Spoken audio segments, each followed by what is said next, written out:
أفحسب الذين كفروا أن يتخذوا عبادي من دوني أولياء إنا أعتدنا جهنم للكافرين نزلا قل هل ننبئكم بالأخسرين أعمالا. السلام علیکم ورحمۃ اللہ وبرکاتہ. اعوذ باللہ من الشیطان الرجیم. بسم اللہ الرحمن الرحیم. افحسب الذین کفروا ان يتخذوا عبادی من دونی اولیاء انا اعتدنا جہنم للکافرین نزلا قل هل ننبئكم بالاخسرین اعمالا. افحسبا کیا گمان کرتے ہیں الذین وہ جنہوں نے کفروا کفر کیا ان یتخذوا یہ کہ بنا لیں گے عبادی میرے بندوں کو من دونی میرے سوا اولیاء کارساز انا بے شک ہم نے اعتدنا تیار کیا ہے جہنم جہنم للکافرین کافروں کے لیے نزلا ضیافت یا مہمانی. قل کہہ دیں حل کیا ننبئکم ہم بتائیں تمہیں بالاخسرین جو بڑے خسارے میں ہیں اعمالا عملوں کے لحاظ سے. نحمدہ ونصلی علی رسولہ الکریم. رب اشرح لی صدری ویسر لی امری واحلل عقدۃ من لسانی یفقہوا قولی. اللہم ارنا الحق حقا وارزقنا اتباعہ وارنا الباطل باطلا وارزقنا اجتنابہ. آمین یا رب العالمین. الحمدللہ اللہ تعالیٰ کا بہت شکر احسان ہے کہ اس نے ہمیں یہ توفیق عطا فرمائی کہ ہم سورہ کہف کو سمجھ رہے ہیں اور اس کو پڑھنے کی اور سمجھنے کی کوشش کر رہے ہیں. اللہ تعالیٰ ہمیں اس کی بہترین سمجھ عطا فرمائے اور بہترین عمل کرنے والوں میں شامل فرمائے انشاءاللہ تعالیٰ. آمین ثم آمین. جیسے کہ ہم اس سے پہلے بھی دیکھ چکے ہیں اور یہ جیسا کہ سورہ کہف کا 8واں حصہ اور خطبہ ہے لاسٹ، تو اس میں ہم نے دیکھا کہ اللہ تعالیٰ نے ہمیں قیامت کے بارے میں بتایا اور سور کے بارے میں آیات میں کہ اللہ تعالیٰ سب کو جمع کر لے گا، اور پھر فرمایا تھا کہ ہم جہنم کو ایسے پیش کریں گے جیسے کہ کسی چیز کو پیش کیا جاتا ہے. کافروں کے لیے اس طرح سے سامنے لا کر وہ پیش کی جائے گی، اور یہ بتایا تھا کہ یہ کیوں ان کے سامنے پیش کی جائے گی کہ انہوں نے اللہ تعالیٰ کی یاد سے اپنے آپ کو پردے میں رکھا تھا، یعنی حق بات سننا ہی نہیں چاہتے تھے، اللہ کا کلام نہیں سنا انہوں نے. ساری دنیا کی باتیں، ساری دنیا کی چیزیں، سب عقل تھی، ہر چیز تھی، مگر انہوں نے تمام صلاحیتوں کو اللہ کی دی ہوئی کو استعمال کرنے کے بجائے، حق کو پہچاننے کے بجائے حق سے ہی انکار کر دیا. اللہ تعالیٰ فرما رہے ہیں افحسب الذین کفروا ان یتخذوا عبادی من دونی اولیاء انا اعتدنا جہنم للکافرین نزلا. کیا کافر یہ خیال کرتے ہیں کہ وہ ہمارے بندوں کو ہمارے سوا اپنا کارساز بنائیں گے تو ہم خفا نہیں ہوں گے؟ ہم نے ایسے کافروں کے لیے جہنم کی مہمانی تیار کر رکھی ہے. اب یہاں پر سلسلہ کلام پھر دوبارہ سے منکرین دعوت کی طرف پلٹتا ہے. سورت کیونکہ ختم ہو رہی ہے اس لیے یہاں پر سورت کے آخر میں سورت کا مجموعی مضمون بتایا گیا ہے، سمجھایا گیا ہے کہ آپ صلی اللہ علیہ وسلم اپنی قوم کو شرک چھوڑ کر توحید اختیار کرنے اور آخرت پر ایمان لانے کی دعوت دے رہے تھے، مگر قوم کے بڑے بڑے سردار اپنی دولت اور شوکت اور اپنی حشمت کے زوم میں تھے. نہ صرف آپ کی دعوت کو رد کر رہے تھے بلکہ جو ایمان لا رہے تھے ان کو بھی اس دعوت کے قبول کرنے کی وجہ سے ظلم و ستم اور تحقیر اور تذلیل کا نشانہ بنا رہے تھے. اور اسی سلسلے میں کچھ بیچ میں اللہ تعالیٰ نے کہانیاں بھی، قصے بھی سنائے، اور جو کہ مخالفین نے امتحان کے لیے آپ صلی اللہ علیہ وسلم سے آ کر دریافت بھی کیے تھے. آپ سورت کے اختتام اور تقریر کے اختتام پر ایک طریقے سے پھر کلام کا رخ اسی پہلے موضوع کی طرف پلٹتا ہے جو کہ آغاز میں کیا گیا تھا، اور یہاں پر ان لوگوں کی غلط فہمی دور کی گئی ہے جو یہ سمجھتے ہیں کہ آخرت کے بارے میں دھوکے میں ہیں اور سمجھتے ہیں کہ کوئی ہمارے کام آ جائے گا، اور ایسے کافر، ان کو کافر کہا گیا ہے جو اللہ کو چھوڑ کر غیر اللہ یا دوسرے لوگوں کی طرف متوجہ ہو جاتے ہیں، اسی لیے وہ پھر اللہ تعالیٰ کی بات نہیں سنتے، اللہ کو چھوڑ کر بندوں پر بھروسہ کرتے ہیں اور آخرت میں بھی یہ سمجھتے ہیں کہ وہ آخرت میں ان کے کچھ کام آ جائیں گے۔ یہ سب بہت ہی زیادہ ان کا ایک غلط خیال ہے اور دھوکہ ہے کہ کوئی ان کے کام آئے گا۔ تو یہاں پر بتایا گیا کہ جہنم ان کے لیے تیار کی گئی ہے مہمانی کے طور پر، اور نزل کہتے ہیں ضیافت کا کھانا بھی اور ٹھکانہ بھی، اور پہلے کھانے کو جو مہمان کو آفر کیا جاتا ہے اور اس اترنے کی جگہ یعنی ٹھکانے کو بھی کہا جاتا ہے جہاں پر مہمان کو رکھا جاتا ہے، تو یہ ٹھہرنے کی جگہ بھی ہوگی اور یہیں پر ان کا ضیافت کا سامان بھی ہوگا، مہمانی بھی ہوگی ان کی۔ اور بہت سارے لوگ ہم دیکھتے ہیں کہ اپنے عمل کی کمزوریوں کو دور کرنے کے لیے وہ کسی بھی نیک بندے کا سہارا لے لیتے ہیں کہ فلاں ہمیں بخشوا دے گا، فلاں ہمارے کام آ جائے گا، فلاں یہ کر دے گا، فلاں وہ کر دے گا۔ تو یہاں پر اس غلط فہمی کا ازالہ کیا گیا ہے اور سمجھایا گیا ہے کہ وہ لوگ جو ہدایت سے مستقل منہ موڑتے رہتے ہیں، عذاب تو ان کے اوپر آئے گا ہی جہنم کی شکل میں، دنیا میں بھی ان لوگوں کا جو پچھتاوا ہوتا ہے اتنا ہوگا کہ جو ان کی عقیدے کی خرابیاں ان کے اندر پیدا ہو جاتی ہیں جس کی وجہ سے وہ ایک شفاعت باطلہ کا جو عقیدہ ان کے اندر پیدا ہو جاتا ہے کہ یہ بچا لے گا، وہ چھڑا لے گا، تو وہاں پر کوئی بھی بچا نہیں سکے گا۔ یہاں پر جو کہا گیا ہے، اللہ تعالیٰ نے فرمایا کہ عبادی جو یہاں پر آیا ہے من دونی اولیاء، کہ انہوں نے کارساز بنا لیا ہے میرے بندوں میں سے۔ بندوں میں یہاں پر شیطان بھی ہے، ارواح بھی ہیں جن کو لوگ اپنا کارساز سمجھتے ہیں، ملائکہ بھی ہیں، اور ایک اس کا یہ بھی کیا گیا ہے ترجمہ کہ عیسیٰ علیہ السلام کے ان کو بھی انہوں نے اپنا کارساز بنا لیا کہ وہ ہماری جگہ ہمارے گناہوں کی وجہ سے عیسیٰ علیہ السلام سولی چڑھ گئے۔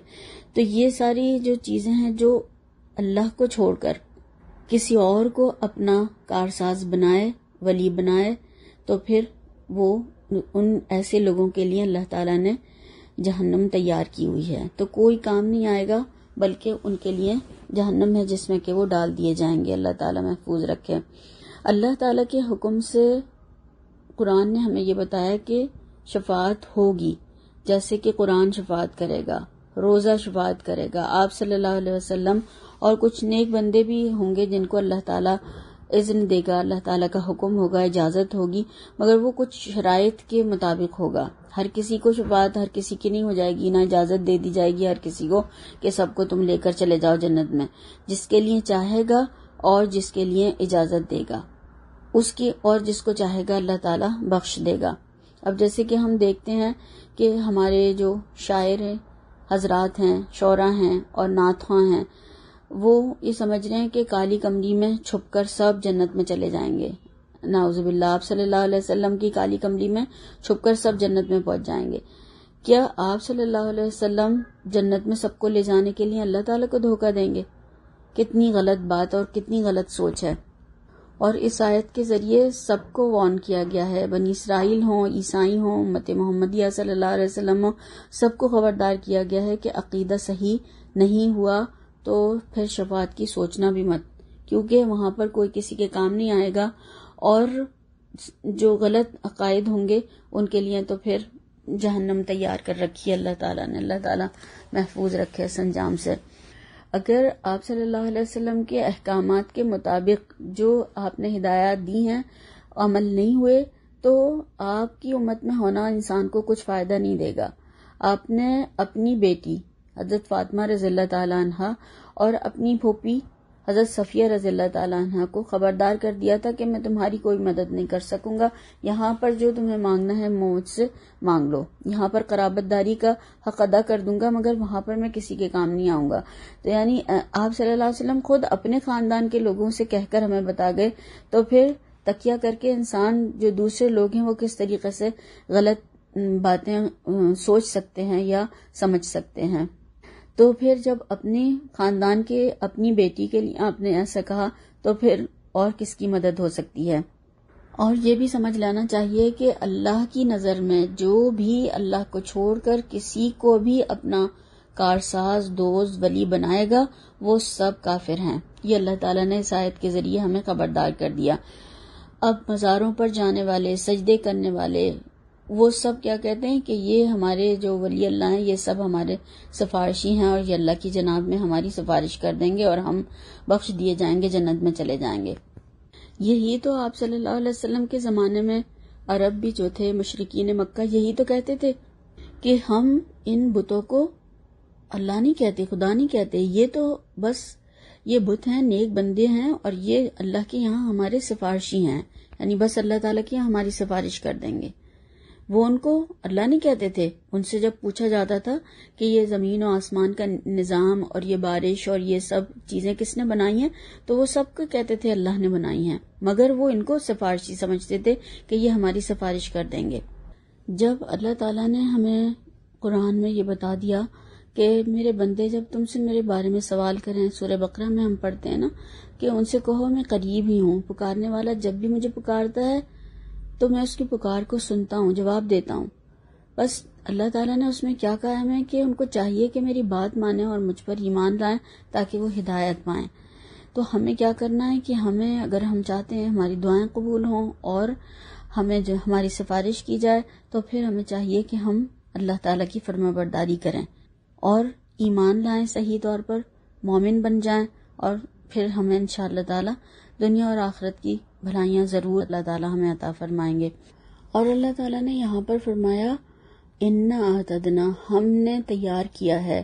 اعتدنا جو آتا ہے کسی بھی چیز کو سٹیپ بائی سٹیپ تیار کرنا، یعنی درجہ بدرجہ ایک کے بعد ایک سٹیپ. جیسے کہ کہا جاتا ہے دلہن کو تیار کرتے ہیں سٹیپ بائی سٹیپ، درجہ بدرجہ. اس طریقے سے اللہ تعالیٰ نے انکار کرنے والوں کے لیے جہنم کو تیار کر رکھا ہے، جو کہ ان کی مہمانی، ان کی ضیافت اور ان کے ٹھہرنا اور وہاں پر ان کا کھانا پینا وغیرہ سب اس میں شامل ہے.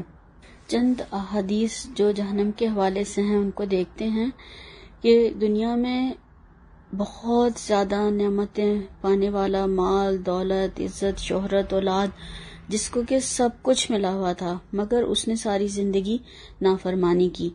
تو اس نافرمان انسان کو ایک لمحے کے لیے جہنم میں غوطہ دے کر اس سے پوچھا جائے گا کہ تم نے دنیا میں کوئی نعمت دیکھی تھی؟ تو وہ کہے گا خدا کی قسم میں نے اپنی زندگی میں کوئی آسانی نہیں دیکھی. جبکہ وہ 60-70 سالہ جتنی بھی اللہ تعالیٰ نے اسے زندگی دی تھی وہ نعمتوں اور عیش اور آرام والی زندگی گزار کے آیا تھا. تو جہنم جو ہے وہ ایسی چیز ہے اور ہر روز اس کا نیا عذاب ہوگا اور عذاب بڑھایا ہی جاتا رہے گا. اور کھانے اور پانی کے بارے میں وہاں پر بتایا گیا کہ زقوم ہوگا اور پینے کے لیے تیل کی تلچھٹ دی جائے گی جو کہ منہ کو بھون کے رکھ دے گی. انسان تھوڑا سا بھی خراب کھانا ہوتا ہے تو اسے کھانا پسند نہیں کرتا، تو وہاں پر کس طریقے سے وہ اس کھانے کو کھائے گا. تو انسان کو اللہ تعالیٰ نے یہ سمجھایا کہ دیکھو ابھی بھی وقت ہے، تم ابھی بھی اللہ تعالیٰ کی فرما برداری کرو اور اللہ کی نافرمانی سے بچو، ورنہ پھر تمہارا ٹھکانہ یہ ہوگا. صحیح مسلم کی ایک روایت میں حضرت ابو ہریرہ رضی اللہ تعالیٰ عنہ جس کے راوی ہیں، اللہ کے نبی صلی اللہ علیہ وسلم نے فرمایا کہ تمہاری یہ آگ جسے انسان جلاتا ہے جہنم کی آگ کے 70 حصوں میں سے ایک حصہ ہے. صحابہ نے عرض کیا جلانے کے لیے تو یہی آگ کافی ہے اللہ کے رسول صلی اللہ علیہ وسلم. تو اللہ کے نبی صلی اللہ علیہ وسلم نے ارشاد فرمایا جہنم کی آگ اس دنیاوی آگ پر گرم میں 69 درجہ بڑھی ہوئی ہے، یعنی اتنا زیادہ اس سے تیز ہے وہ. اور اس کی مزید وضاحت آپ صلی اللہ علیہ وسلم نے اس طرح فرمائی جہنم کو 1000 سال تک دہکایا گیا تو وہ سرخ ہو گئی، پھر 1000 برس تک دھونکا گیا تو اس کی آگ سفید ہو گئی، پھر 1000 برس تک دھونکا گیا تو اس کی آگ سیاہ ہو گئی. چنانچہ جہنم اب سیاہ اندھیرے والی ہے. اللہ تعالیٰ محفوظ رکھے. اللہم اجرنا من النار وخزی الدنیا وعذاب الآخرہ، توفنا مسلما والحقنا بالصالحین. عدی بن حاتم رضی اللہ تعالی عنہ کہتے ہیں کہ رسول اللہ صلی اللہ علیہ وسلم نے فرمایا کہ جہنم کی آگ سے بچو.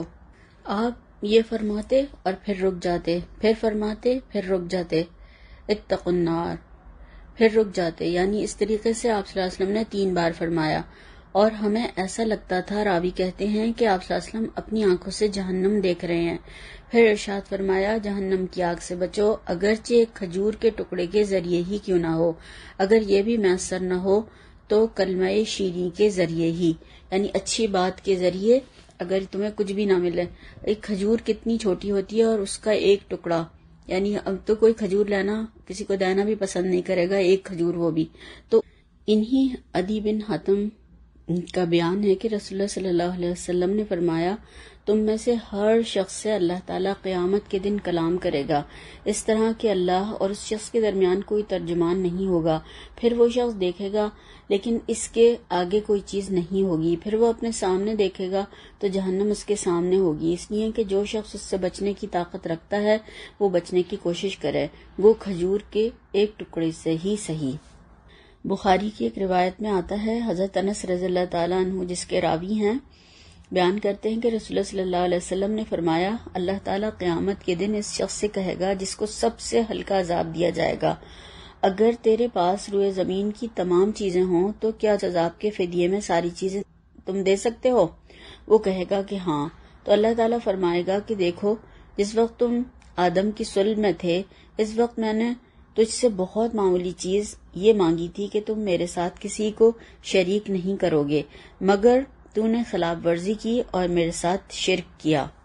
بخاری میں ہی ایک دوسری اور روایت ہے، نعمان بن بشیر کہتے ہیں کہ میں نے نبی کریم صلی اللہ علیہ وسلم کو فرماتے ہوئے سنا قیامت کے دن سب سے ہلکا عذاب اس شخص کو دیا جائے گا جس کی دونوں جوتیاں آگ کی ہوں گی، جس کی وجہ سے ہانڈی کی طرح اس کا دماغ کھولے گا.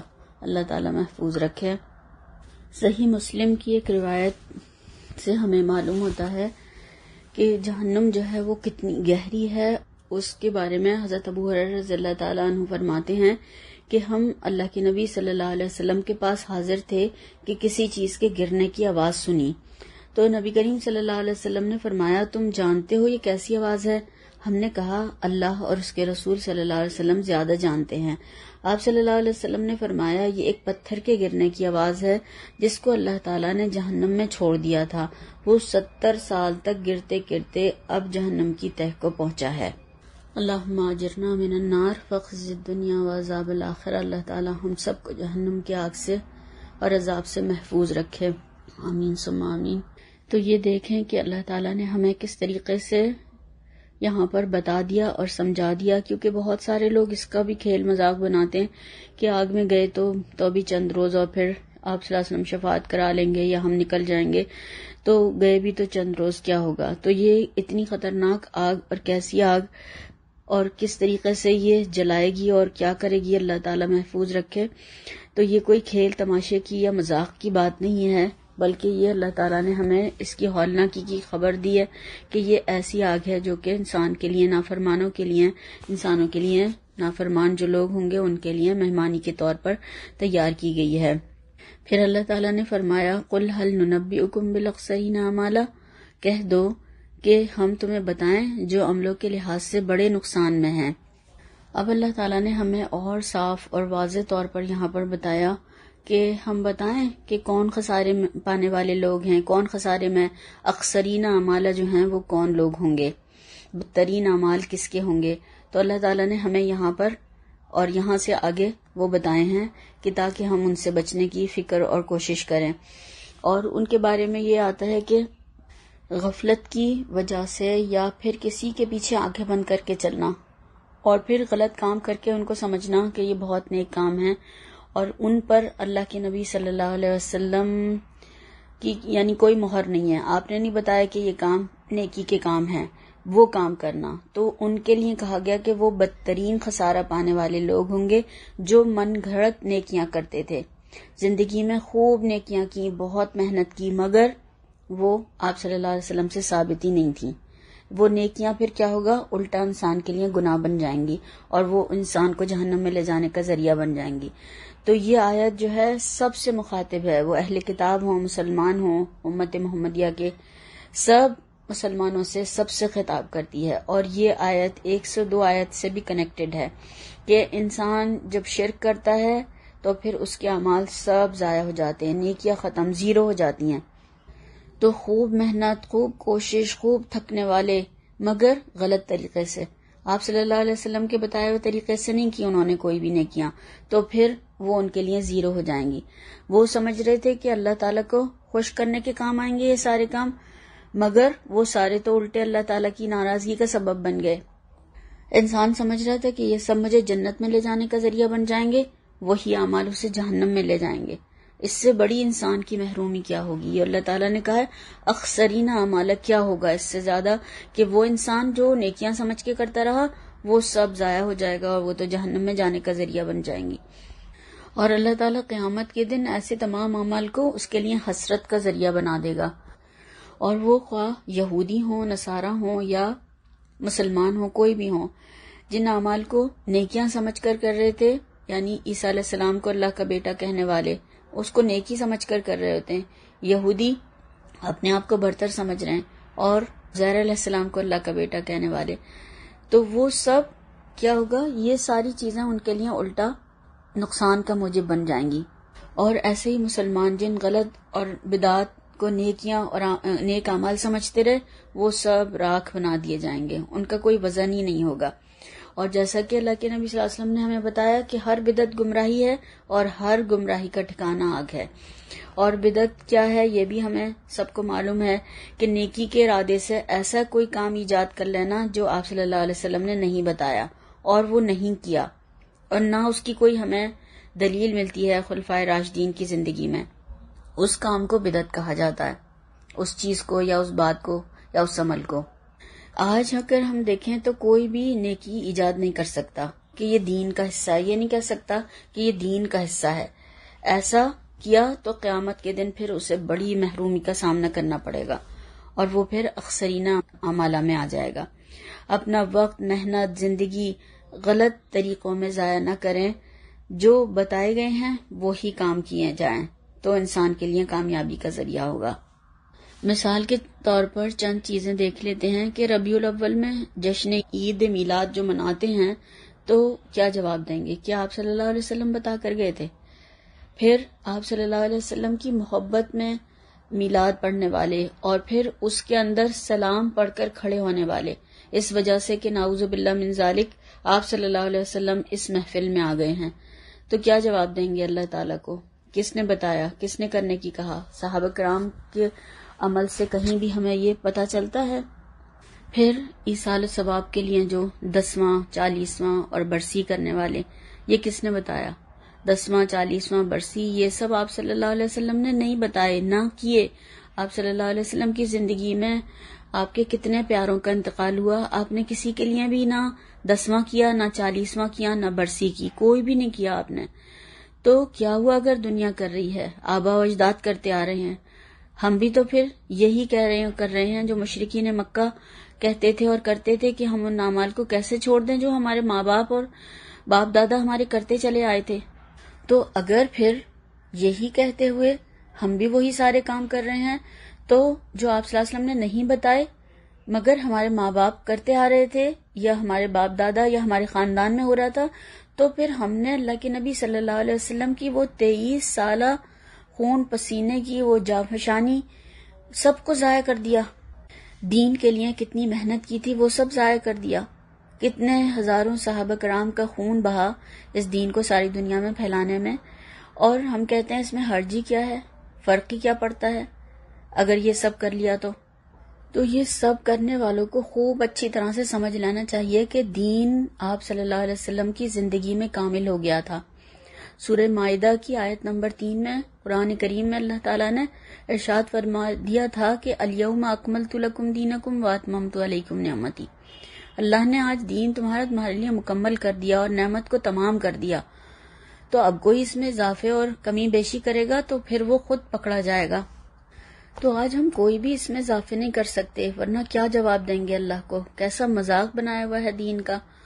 اور یہ سارے کام اخسرین اعمالہ میں آئیں گے، بدترین نقصان والے لوگ جن کی سند آپ صلی اللہ علیہ وسلم سے نہیں ملتی، آپ نے نہیں کہا، آپ نے نہیں بتایا، تو پھر کیوں لگے ہوئے ہیں ایسے کاموں میں جو سب ضائع ہو جائیں گے، جو سب ختم کر دیے جائیں گے۔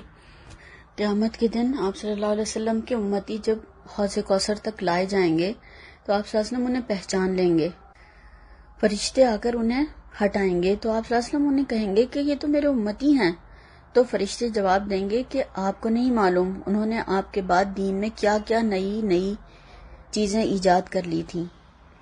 یعنی کتنی محرومی کی بات ہوگی یہ انسان کے لیے کہ وہ حوض کوثر پہ آپ صلی اللہ علیہ وسلم سے دور کر دیا جائے اور وہاں پر اس کو نہ جانے دیا جائے۔ اللہ تعالیٰ اس محرومی سے محفوظ رکھے، تو کون چاہے گا یہ محرومی؟